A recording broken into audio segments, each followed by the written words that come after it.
नमस्कार दोस्तों, स्वागत है आपका आज के मुख्य समाचार में, जिसमें सबसे पहली और बड़ी खबर में आपको बताएंगे कि टीएमसी कैंडिडेट मनोज तिवारी का भाजपा पर हमला। कहा क्रिकेट के बाद अब राजनीतिक पिच पर भी बंगाल से हारेगा गुजरात। इसी के साथ दूसरी बड़ी खबर में जिक्र होगा कि बिहार में जेडीयू में विलय से पहले तेजस्वी ने दिया उपेंद्र कुशवाहा को झटका और यहां पर पूछा कि अब आरएलएसपी में बचा कौन है। और तीसरी बड़ी खबर में जिक्र होगा कि देश में कोरोना ने बढ़ाई टेंशन। 24 घंटे में 24,882 नए केस, 140 मरीजों ने गंवाई जान। दोस्तों, हर एक खबर की गहराई में आपको ले जाएंगे, लेकिन उससे पहले अगर आप भी देश के किसानों के साथ खड़े हैं तो आप अभी इस वीडियो को लाइक कीजिए और इस लाल बटन को दबा के चैनल को फ्री में सब्सक्राइब करके घंटे बजाकर कमेंट में लिखिए जय हिंद। दोस्तों, रुक करते हैं तमाम बड़ी खबरों की तरफ। बंगाल चुनाव 2021 क्रिकेट के बाद अब राजनीतिक पिच पर फिर बंगाल से हारेगा गुजरात। टीएमसी कैंडिडेट मनोज तिवारी का बीजेपी पर हमला। जी हां दोस्तों, बंगाल में दूसरे फेज के नामांकन के बाद चुनाव प्रचार अभियान तेज हो गया है। क्रिकेटर से नेता बने मनोज तिवारी ने बीजेपी पर जमकर हमला किया है। शिवपुर से टीएमसी कैंडिडेट मनोज तिवारी ने पीएम नरेंद्र मोदी और गृह मंत्री अमित शाह पर निशाना साधते हुए कहा कि बंगाल में राजनीतिक पिच पर भी अब गुजरात हारेगा। शिवपुर में एक चुनावी सभा को संबोधित करते हुए मनोज तिवारी ने कहा कि बंगाल से क्रिकेट में हमेशा से गुजरात हारता रहा है, अब राजनीति के पिच पर भी ये लोग हारेंगे। इस दौरान मनोज तिवारी ने खेवा होवे का स्लोगन भी दोहराया। तिवारी के साथ मंच पर मंत्री फिरहाद हाकिम भी मौजूद थे। मुझे खेल करने आता है। मनोज तिवारी ने मंच से कहा कि मैं क्रिकेटर रहा हूं और मुझे खेल करना अच्छी तरह से आता है। बंगाल की जनता इस बार खेल करेगी और इन्हें हराएगी। उन्होंने आगे कहा कि बंगाल में फिर से तृणमूल कांग्रेस की सरकार बनेगी और ममता बनर्जी सीएम बनेंगी। उन्होंने कहा कि मैं ममता बनर्जी का हाथ मजबूत करने आया हूं। शिवपुर से कैंडिडेट। बता दें कि मनोज तिवारी को तृणमूल कांग्रेस ने हावड़ा की शिवपुर सीट से टिकट दिया है। तिवारी कुछ दिनों पहले ही टीएमसी में आए हैं। शिवपुर सीट पर चौथे चरण में मतदान है और 10 अप्रैल को यहां वोट डाला जाएगा। शिवपुर सीट से टीएमसी ने इस बार सिटिंग विधायक जटू लाहिड़ी का टिकट काटकर मनोज तिवारी को उम्मीदवार बनाया है। रुख करते हैं अगली खबर की तरफ। बिहार जेडीयू में विलय से पहले तेजस्वी ने दिया उपेंद्र कुशवाहा का झटका। पूछा अब आरएलएसपी में बचा कौन। जी हां दोस्तों, जेडीयू में आरएलएसपी के विलय से पहले आरजेडी ने उपेंद्र कुशवाहा को बड़ा झटका दिया है। आरएलएसपी के तमाम दिग्गजों ने उपेंद्र कुशवाहा का दामन छोड़कर आरजेडी के साथ चले गए हैं। कहिए तो पूरी की पूरी आरएलएसपी ही आरजेडी में शामिल हो गई है। 25 तो नाम है जो राष्ट्रीय लोक समता पार्टी के बड़े चेहरे थे। इसके अलावा कई और नेताओं ने भी आरजेडी का दामन थाम लिया है। इस मौके पर तो तेजस्वी यादव ने यहां तक कह दिया कि आरएलएसपी में अब सिर्फ उपेंद्र कुशवाहा ही बचे हैं। दरअसल जिन नेताओं और कार्यकर्ताओं के दम पर उपेंद्र कुशवाहा राजनीति करके अब विलय की तैयारी कर रहे हैं, उन्हें आरजेडी ने जोरदार झटका दिया है। और ये झटका ऐसा वैसा नहीं है, बल्कि पूरी की पूरी आरएलएसपी ही कहिए कि आरजेडी में आ गई है, जिसका स्वागत खुद तेजस्वी यादव और जगदानंद सिंह ने किया। वहीं तेजस्वी यादव ने कहा कि अब आरएलएसपी के भीतर उपेंद्र कुशवाहा को छोड़कर कोई नहीं बचा है, संगठन पूरी तरह से खाली हो गया है। तेजस्वी यादव ने कहा बिहार में नीतीश कुमार खुद वैशाखी के सहारे हैं। बिहार में डबल इंजन की सरकार में विकास ठप पड़ गया है। बता दें कि आज आरएलएसपी के कई सीनियर नेता समेत 35 ने आरजेडी का दामन थाम लिया है। इसमें 10 जिलाध्यक्ष भी शामिल हैं। आरजेडी में शामिल होने वाले नेताओं में आरएलएसपी के प्रदेश अध्यक्ष वीरेंद्र कुशवाहा, प्रधान महासचिव निर्मल कुशवाहा, महिला प्रकोष्ठ की मधु मंजरी भी हैं। इससे पहले 6 मार्च को भी आरएलएसपी के 41 नेताओं ने पार्टी से इस्तीफा दे दिया था। वहीं आरएलएसपी के लगे इस झटके के बाद अब जेडीयू के साथ क्या आएगा। आरजेडी के मुताबिक तो आरएलएसपी में अब सिर्फ उपेंद्र कुशवाहा ही रह गए हैं, तो फिर कुशवाहा का ही जेडीयू में विलय होगा, जिसकी तैयारी आखिरी दौर में है। रुख करते हैं अगली खबर की तरफ। Corona in India. देश में कोरोना ने बढ़ाई टेंशन। 24 घंटे में 24,882 नए केस, 140 मरीजों की मौत। जी हां दोस्तों, भारत में एक और जहां कोरोना वायरस के खिलाफ लोगों को सुरक्षा देने के लिए वैक्सीनेशन का काम तेजी से चल रहा है, वहीं पॉजिटिव मामले बढ़ने से एक बार फिर हालात चिंताजनक हैं। केंद्रीय स्वास्थ्य मंत्रालय के अनुसार महाराष्ट्र और केरल में कोविड-19 के सबसे ज्यादा पॉजिटिव केस सामने आ रहे हैं। इसके अलावा तमिलनाडु, पंजाब और दिल्ली में भी कोरोना संक्रमण की रफ्तार बढ़ रही है। भारत में कोरोना महामारी को लेकर एक बार फिर टेंशन बढ़ती नजर आ रही है। पिछले कुछ दिनों में देश में कोरोना के एक्टिव मामलों का ग्राफ तेजी से फिर ऊपर चढ़ने लगा है। कोरोना के एक्टिव मामले 2 लाख के पार पहुंच गए हैं। केंद्रीय स्वास्थ्य मंत्रालय के अनुसार भारत में पिछले 24 घंटे में कोरोना के 24,882 नए केस सामने आए हैं, जबकि 140 कोरोना मरीजों की मौत हुई है। वहीं 19,957 कोरोना मरीज ठीक हुए हैं। रुख करते हैं अगली खबर की तरफ। यूपी पंचायत चुनाव 2021, योगी सरकार को झटका। हाईकोर्ट ने आरक्षण प्रक्रिया पर लगाई रोक। जी हां दोस्तों,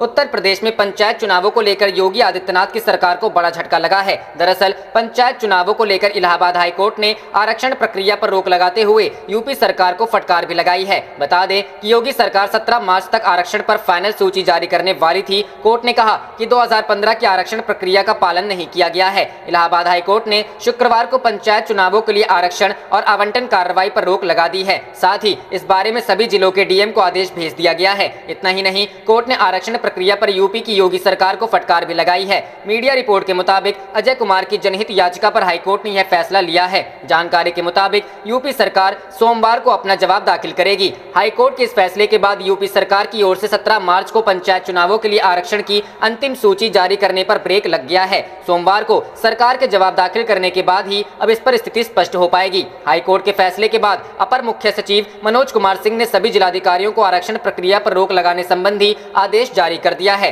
अजय कुमार की याचिका में आरक्षण की नियमावली को चुनौती दी गई थी। साथ ही सीटों की आरक्षण साल 2015 में हुए पिछले चुनाव के आधार पर किए जाने की मांग की गई है। पीआईएल में 1995 के आगे चुनावों को आधार बनाए जाने को गलत बताया गया है। साल 2015 में 59,074 ग्राम पंचायतें थी, वहीं इस बार इनकी संख्या घटकर 58,194 रह गई है। जानकारी के अनुसार उत्तर प्रदेश में 20 मार्च के बाद राज्य चुनाव आयोग कभी भी पंचायत चुनाव के लिए मतदान की तिथियों की घोषणा कर सकता है। 25 अप्रैल तक चारों चरणों के चुनाव पूरे होने की उम्मीद है। वहीं मई में जिला पंचायत अध्यक्ष और ब्लॉक प्रमुखों का चुनाव होना है। रुख करते हैं अगली खबर की तरफ। बिहार पंचायत इलेक्शन, बीजेपी के बाद अब आरजेडी भी तैयार, पंचायत चुनावों में समर्थकों को उतारेगी पार्टी। जी हां दोस्तों, बिहार पंचायत चुनाव में भाजपा के बाद अब स्थानीय निकाय चुनावों में राजद ने भी अपने समर्थकों को उतारने का निर्णय लिया है। पार्टी की कोशिश है कि उसके एक समर्थक एक ही क्षेत्र से चुनाव लड़े, समर्थकों के बीच आपस में टकराव नहीं हो, ताकि पार्टी के अधिक से अधिक लोग चुनाव जीत सके। पार्टी नेताओं के अनुसार हाल ही में हुई पार्टी नेतृत्व की उच्च स्तरीय बैठक में इस पर सहमति बनी है।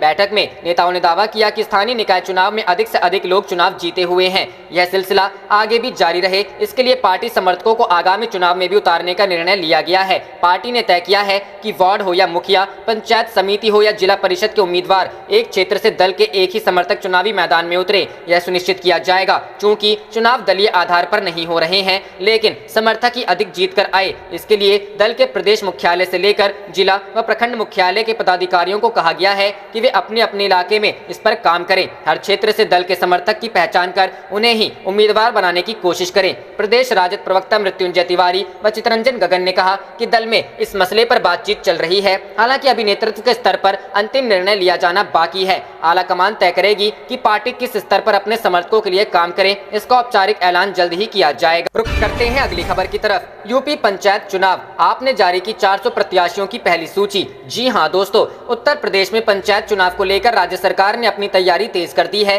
वहीं इस चुनाव पर आम आदमी पार्टी की नजर भी है। आपने इस चुनाव को लेकर 400 प्रत्याशियों की पहली सूची जारी कर दी है। आप नेता व राज्यसभा सांसद संजय सिंह ने इस दौरान बताया कि यूपी का पंचायत चुनाव देश का सबसे बड़ा चुनाव है। जब ग्राम स्वराज की बात करते हैं तो सबसे पहले पंचायतें ही आती हैं। आप नेता संजय सिंह ने कहा कि चुनाव के जरिए ही विकास की योजनाओं को सही रूप से जमीन पर उतारा जा सकता है, जिससे यूपी का कायाकल्प हो जाएगा। लेकिन इन पंचायती चुनाव की योजनाओं का कैसे दुरुपयोग और बंदर बांट होता है, ये सभी जानते हैं। उन्होंने कहा कि हमारे पदाधिकारियों, कार्यकर्ताओं और नेताओं ने एक एक गांव जाकर अच्छे और ईमानदार प्रत्याशियों का चयन किया है। कई बार इन प्रत्याशियों से पार्टी के पदाधिकारियों ने बात की, उसके बाद इनका चयन किया गया है। उन्होंने कहा कि पंचायत चुनाव में जिला पंचायत के चुनाव के तौर पर आम आदमी पार्टी भागीदारी करेगी। पंचायत चुनाव के लिए अपने प्रत्याशियों की पहली सूची जारी की गई है, जिसमें 400 लोगों का नाम शामिल है। इसमें लगभग 3000 सीटें शामिल हैं। उन्होंने कहा कि दिल्ली के मुख्यमंत्री अरविंद केजरीवाल की नीतियों को हम यूपी में लागू करेंगे। इस चुनाव के जरिए हम केजरीवाल मॉडल को पंचायत में लागू करेंगे।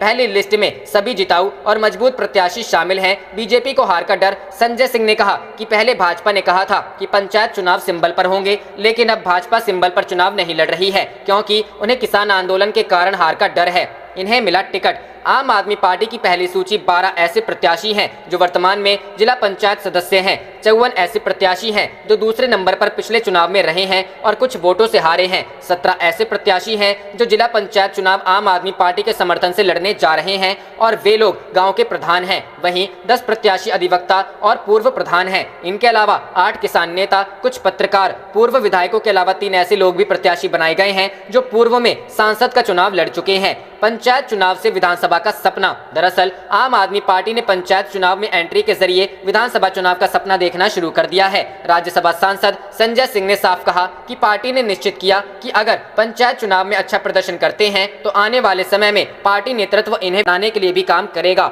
उन्होंने बताया कि दिल्ली सरकार की मुफ्त शिक्षा, मुफ्त इलाज, मुफ्त बिजली और सबको रोजगार आदि योजनाओं को लेकर इस चुनाव में आप प्रत्याशी जनता के बीच जाएंगे। आप देख रहे थे आपका अपना चैनल जय हिंद जय भारत।